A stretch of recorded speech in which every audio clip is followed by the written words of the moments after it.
the text for this. Our text under discussion today comes from What is Religion, edited by James Luther Adams. I'm going to focus particularly upon the philosophy of religion, or the segment between pages 21 and 27 and 121. Pardon. Even more acutely than that, I sent out an email, or I sent out a request to email with regard to y'all focusing upon the section within that broader frame of reference, pages 27 through 71, indeed, of our shared document. I would like to begin by noting that I confess that most of this essay is not my own. I have liberally lifted from Tillich himself, attempting to retain as much of his language as is possible, conceivably, to make a coherent argument. I view the task of a class presentation not to be the presentation of one's own ideas, but rather the presentation of another's. That is the topic under discussion, or the person under discussion. Now, to begin this reflection and essay, I would like to pose a couple of questions for you to ruminate over. For example, what is religion? What is philosophy of religion? I will note that Tillich begins this discussion by self-referentially delineating the subject matter of the philosophy of religion to be, well, religion. Surprise, surprise, surprise, as Gomer Pyle would say, right? Pardon. Philosophy encounters something that resists becoming an object of philosophy and the concept of religion. Linearly related, the stronger claims of religion, the more free the religion itself is of all generalizing conceptualities. Mere concepts, as our professor forenoted, such as revelation, redemption, or even salvation, generally speak of an action that happens only once, an action that is transcendent in orientation, and an action that is transformative in its effect upon reality. We are to contrast this with the concept of religion, wherein the term subordinates a whole panoply of spiritual acts under a general concept. Religion is a human action, whereas revelation, redemption, and salvation speak of divine action. I'll note parenthetically there that I cringed when I used the word divine action.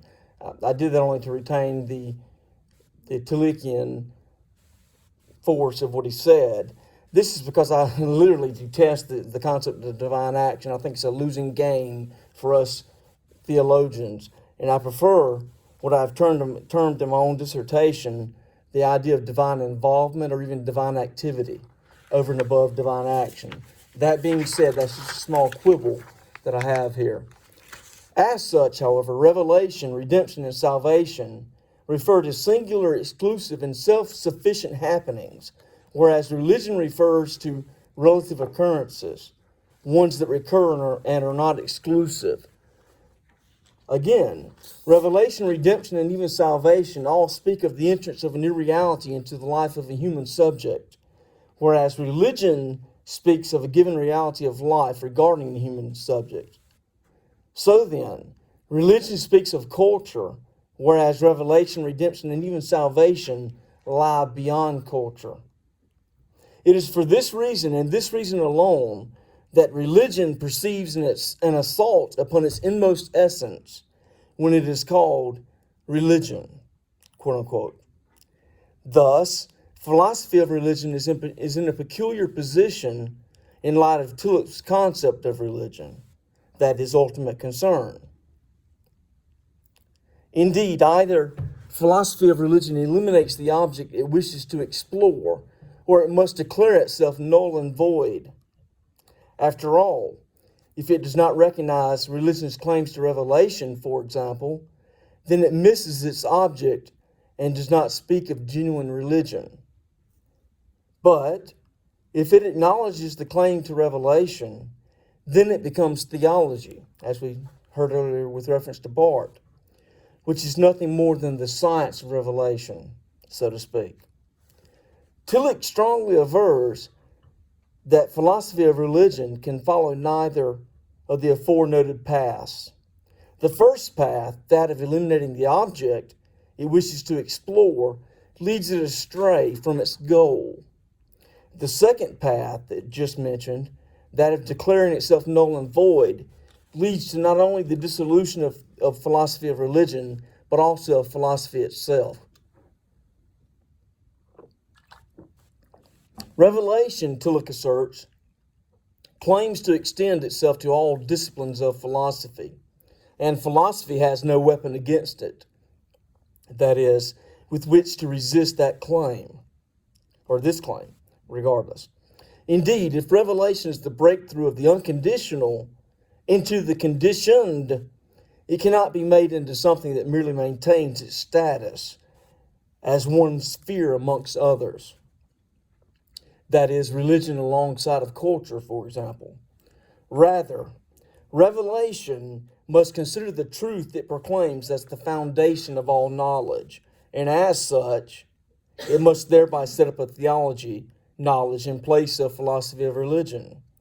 After all, to admit that there is a conditioned and perspective equitable in value alongside its unconditional or unconditioned perspective, rather, would be to annul its own unconditionality. Tillich asserts that as long as naivete holds one position or the other as absolutely authoritative, whether it be the doctrine of revelation or the field of philosophy, and thereby derogates the other position as its subsidiary, the conflict is disguised.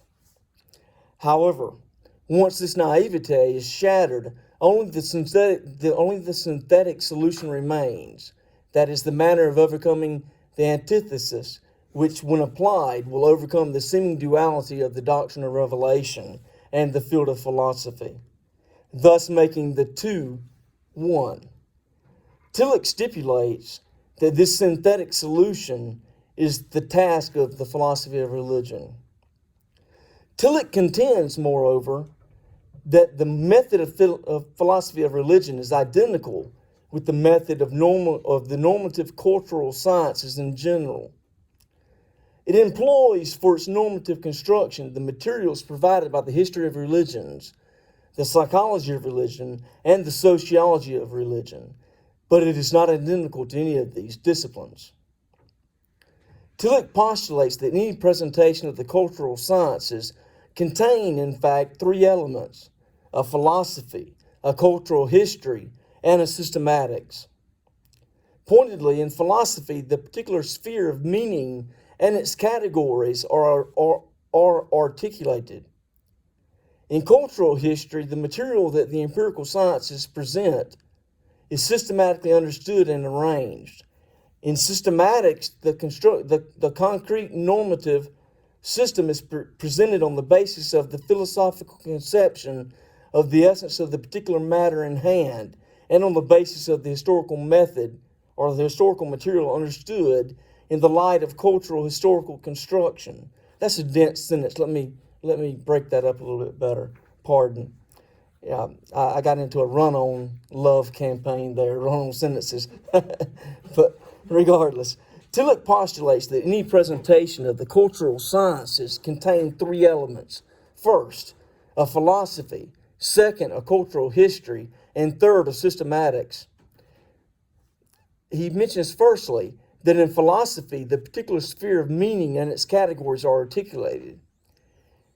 Secondly, in cultural history, the material that the empirical sciences present is systematically understood and arranged.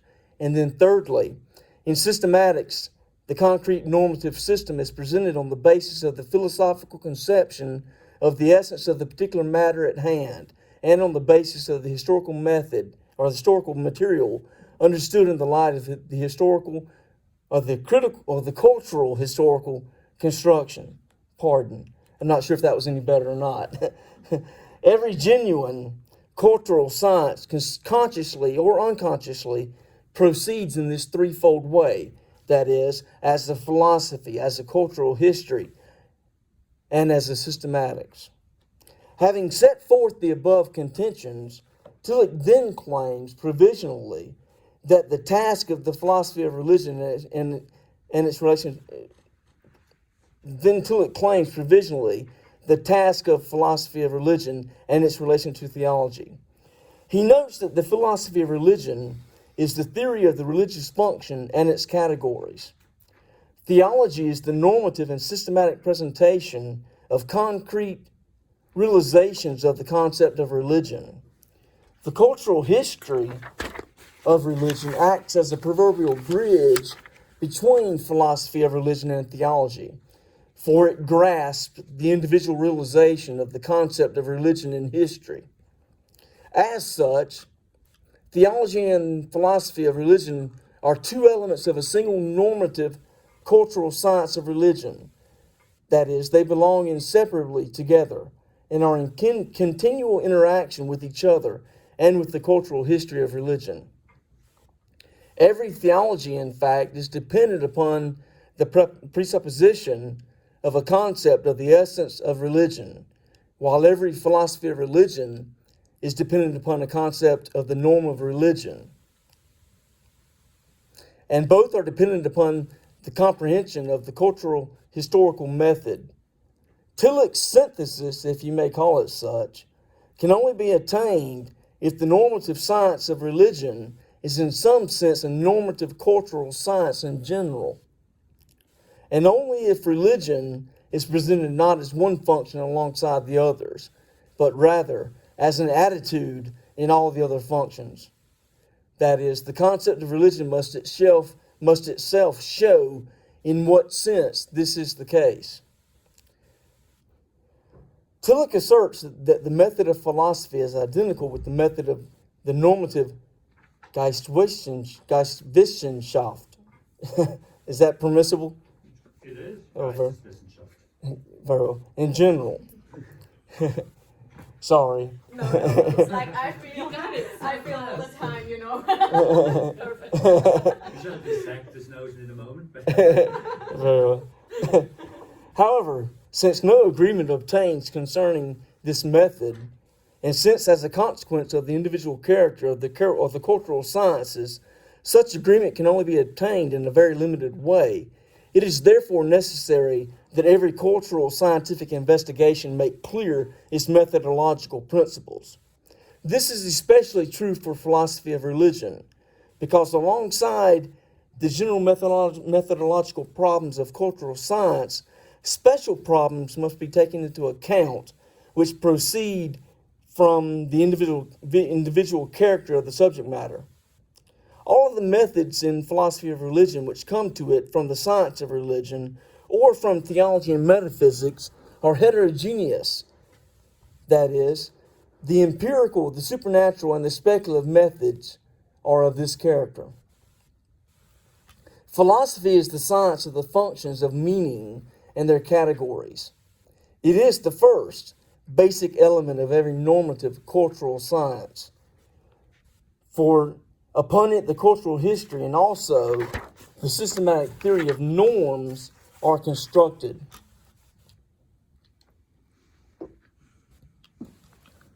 Therefore, philosophy of religion is the science of the religious function of meaning and its categories. A function of meaning is comprehended only when one shows the necessary place it occupies in the structure of meaning reality. Consequently, a dual demand is placed upon philosophical method, as it must abstract the formative principles from the reality that is informed by the meaning, and it also must bring the principles of meaning into a unified and necessary relationship. Insofar as philosophy abstracts the principles of meaning from meaning reality, it is critical, whereas insofar as it systematically relates the principles of meaning to one another, it is dialectical. Both methods, however, are one. The critical method, Tillich asserts, is always dialectical as well. Tillich avers that religion objects to being turned into a synthesis of the spiritual functions, and it gives, therefore, expression to this by refusing to admit a parity between the divine and the human, the holy and the natural spirit, that is. It points to the radical difference between the holy and every cultural phenomenon. For Tillich, if this sheer opposition is taken over into the philosophy of religion, it can lead to a complete repudiation of the critical method. This would undoubtedly be justified if the critical element had only to be the element of the philosophical method. As a matter of fact, however, a method that cannot grasp concepts such as grace and revelation, which break through all forms, is absolutely inadequate for religion. The critical element, however, must not remain the only element. Indeed, Tillich notes that the most vigorous criticism of the critical method today, that is in the mid-20th century,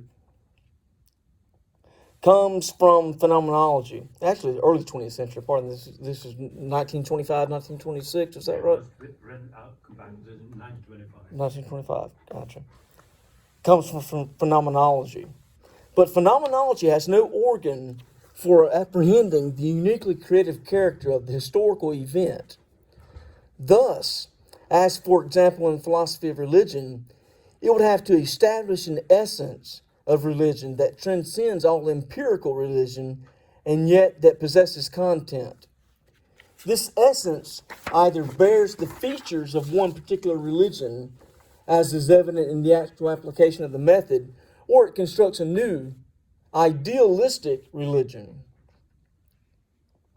To understand a reality like religion means that one must indicate the life-enhancing significance of the religious fiction. To point out the place in the life process at which this fiction necessarily arises. The pragmatic method takes the individual creative character of the living reality into fullest account, as it is in the sharpest opposition to every rational, intuitive, or supernatural fixation of spiritual essences. However, it is subject to the fundamental objection that it is by nature life-destroying, and can therefore be tolerated only by a spiritual attitude for which theory remains theory and does not become living conviction. The phenomenological method, in contrast, is the expression of an attitude that turns away from the world of appearance to the inner essence of things. This inversion in the phenomenological method of the natural view of the world contains a mystical and aesthetic element and is the expression of static metaphysics and of the desire to achieve union with the eternally abiding reality through an action through the act of knowledge. In opposition to phenomenology, the pragmatic method in general refuses to recognize anything static in things and anything connected with the idea of an essence. The pragmatic method, in fact, considers the concept to be an active object manipulation, which can be changed at every instant and which is a transitional moment in the dynamics of power relations. And this concept is the only thing that can be affirmed as an essence of the world. Between the phenomenological and pragmatic spiritual situation stands the situation determined by the critical dialectical attitude proffered by Tillich, for it no longer possesses the unity inherent in an immediately given order of convictions. But even though it believes in transcending spirit, in validity of meaning, etc., it cannot intuit and grasp it in terms of its content, and therefore constructs it critically out of the form. But the form is empty where it dominates. It empties the living content and replaces it with a rational scheme which is supposed to be provided by an endlessly advancing empiricism. As such, this method is the expression of a critical detachment from the immediately given, unified, and self-sufficient order of convictions. Whereas pure pragmatism leads out of the sphere of science or knowledge altogether, pure phenomenology is an explication of the concept of the religious norm, and thus it is theology and not philosophy of religion. Thirdly, pure criticism is a philosophy that does not perceive the negative character of the religious sphere in face of philosophy of religion, and for this reason dissolves away religion, the very thing it seeks to explicate or understand. When the critical method is modified in terms of the intuitional and the dynamic methods, Tillich calls it metalogical. This is Tillich's unique contribution, by the way, his metalogical methodology. The metalogical method is logical in the sense that the orientation to pure rational forms involved in the critical method is retained. It is metalogical because it goes beyond pure formalism in a double sense. That is, on the one hand, in that it apprehends the import inherent in the forms, on the other hand, that it sets up norms in an individual creative way. The metalogical method is based upon the critico-dialectical method, since it abstracts the functions and categories of meaning from the meaning reality and brings them as the conditioning factors of a meaningful construction of reality into a necessary dialectical connection. The way of the metalogical method is not without some relation to mysticism, namely to its intuitive element. The basic insight of all mysticism, Tillich notes, that is, the principles of the macrocosm are given in the microcosm, finds its epistemological expression in the theory of the spirit fulfilling being through meaning. This signifies, however, that the elements of every meaning, form, and import are the essential elements of everything as such. For Tillich, every spiritual act is an act of meaning, regardless of whether the realistic theory of knowledge speaks of meaning-receiving activity or the idealistic theory of knowledge speaks of a meaning-bestowing act, or even if the metalogical method speaks of a meaning-fulfilling act. Spirit is always the medium through which the actualization of meaning is derived, and the thing intended by the Spirit is a systematic interconnection of meaning. I think that's key. Meaning is the common characteristic and the ultimate unity of the theoretical and practical spheres of spirit, of scientific and aesthetic, of legal and social structures. The spiritual reality in which the spirit-bearing form, that is the gestalt, lives and creates is meaning reality. Hence, the theory of the structure of philosophy is the theory of the principle of meaning, and its first task is an analysis of meaning itself. According to Tillich, there are three elements in any awareness of meaning. First, there's an awareness of the interconnection of meaning, in which every separate meaning stands out, or rather, in which every separate meaning stands, and without which it would be meaningless. Second, an awareness of the meaning, the ultimate meaningfulness of the interconnection of meaning, and through that of every particular meaning. Third, an awareness of the demand under which every particular meaning stands, that is, the demand to fulfill the unconditioned meaning. The first element of meaning, therefore, is the awareness given in every act of meaning, an awareness of the universal interconnection of meaning, an awareness of the totality, that is, an awareness of the world. In all awareness of meaning, a world awareness is contained, but world awareness, that's a tongue twister, but world awareness is itself not the ultimate. Even the totality of meaning need not be meaningful per se, but rather it could disappear, like every particular meaning, in the abyss of meaninglessness, if the presupposition of unconditioned meaningfulness were not alive in every act of meaning. Those string of words that are difficult to comprehend, we might have to read that a couple of times to get what he's saying. This unconditionality of meaning is itself, however, not a meaning, but rather is the ground of meaning. From the point of view of its form, every religious act is therefore a cultural act. That is, it is directed toward the totality of meaning. But it is not by intention cultural per se, for it does not have in mind the totality of meaning, but rather the import of meaning, that is, the unconditioned meaning. In the cultural act, therefore, the religious is substantial. In the religious act, the cultural is formal. The methodological method of Tillich, with its distinction between the ground of meaning and unity of meaning, is able to indicate at the same time the positive and the negative relations between religion and culture, and thus to present the religious function in its purity.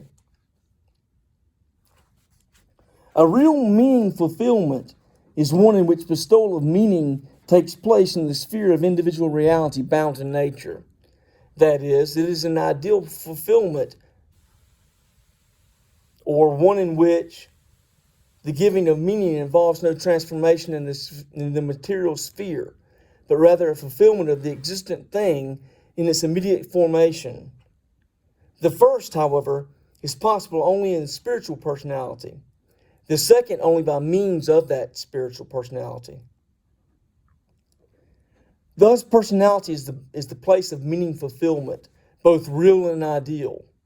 For Tillich, in every act of knowing, there is contained the knowing process and that which is known, that is, the meaning fulfillment directedness and the material of meaning fulfillment thought and being. In the act of knowing, both have become one by concealing an infinite inner tension, a tension that remains unresolved even in the completed act of knowledge.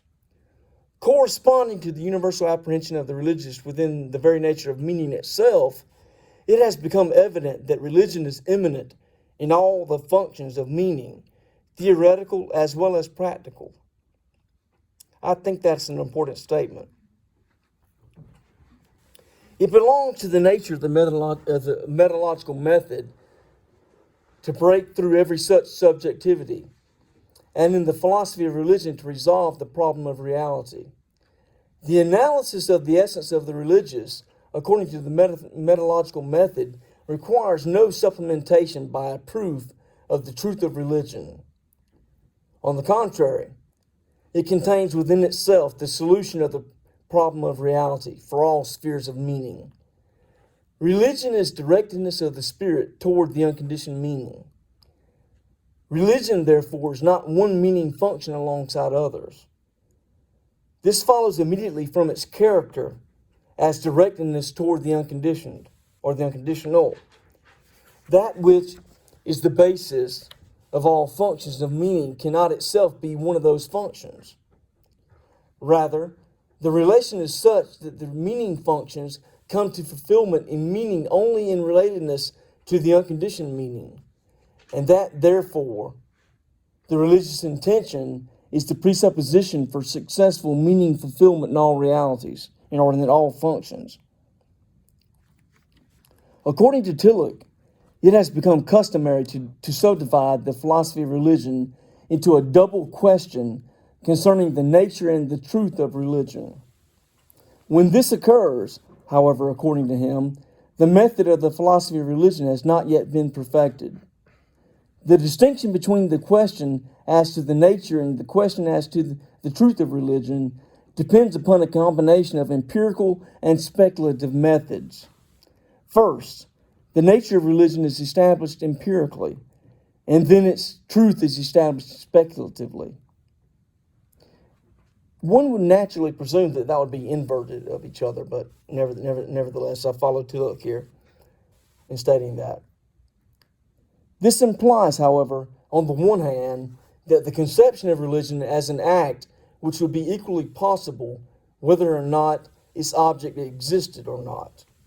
On the other hand, a religious object is sought after which is detached from the religious act. This tearing apart of the act and object of the act is the basic defect of many philosophies of religion. Thus, the way is obstructed for the apprehension of religion as an independent function. That is, the way to the philosophy of religion. The methodological method does not admit this dualism. Indeed, for it, the questions concerning the nature and truth of religion are identical. In the proof that religious function is the grounding function of meaning, a proof of the nature and the truth of religion, and an indication of the act and the object of the act are immediately given. It is the superiority of the methodological method that it apprehends the truth along with the nature of religion, and that it is not necessary for it to prove the truth of religion from outside of religion. The question concerning the truth of religion is answered by the methodological apprehension of the nature of religion as directedness toward the unconditioned meaning.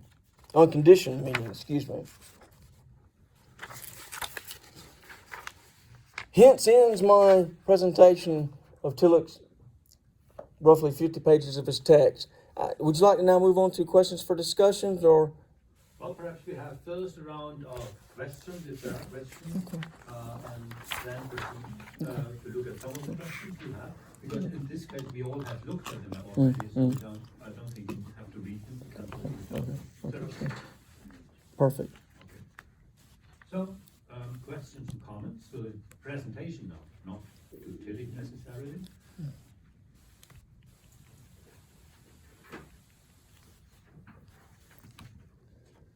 Let me say just two things. I think it's perfectly all right to focus, as you did, on this sort of basic part of the whole treatise on the philosophy of religion. It goes on in developing further ideas. So for our discussion, there is enough more. There's more than enough. That's right. Material to discuss here. But this is the second comment. That is something I want to suggest to all of you. If you have to present an introduction to a long text, it's up to you to focus on certain aspects. Tell us before, and which ones you want to address in particular, and then we can discuss why, etc. We come back to this. The other thing is, it is always helpful to place a text in a certain context. In this case, in a historical context. So your remark, side remark that it was published in 1925, in the mid-20s, is an important point because it explains a lot of what goes on in this text. And it is also an indication of how one has to place the text in the context of Tillich's own writings. Just to indicate what I mean, it was written for a handbook of the various sort of approaches in the Geisteswissenschaften, and he did the philosophy of religion part. So it was meant to address his view about philosophy of religion to a larger audience, not only of philosophers, but of people who thought about the methods and the objects of the various sciences. And it's important to keep in mind that 2 years before he wrote this piece, he published a book that is mostly disregarded in Tillich's studies. I mean, not by the experts, of course, but it's not a well-known book because it's one of the last of its kind, namely a system of the sciences according to objects and methods, published in 1923. Where he sort of outlines a complete sort of panorama, a map of all the sciences, and tries to allocate their special relationship to all the others in the totality of the sciences. This was an exercise, an exercise that many philosophers engaged in the 19th century, but it came to an end, well, more or less with Tillich. Tillich is one of the very last who did this at that time, anyway. And it's important to see that what he says about philosophy of religion is really to be understood in the context of this system of science. Okay. So this would be a first, if you wanted to write a paper on this, this is something you have to take into account to place it in the particular context of Tillich's own writings. But as Schleiermacher pointed out, we always have to place a text not only in the context of the authors, life as the author's writings, but also in the context of all the other writings on the topic.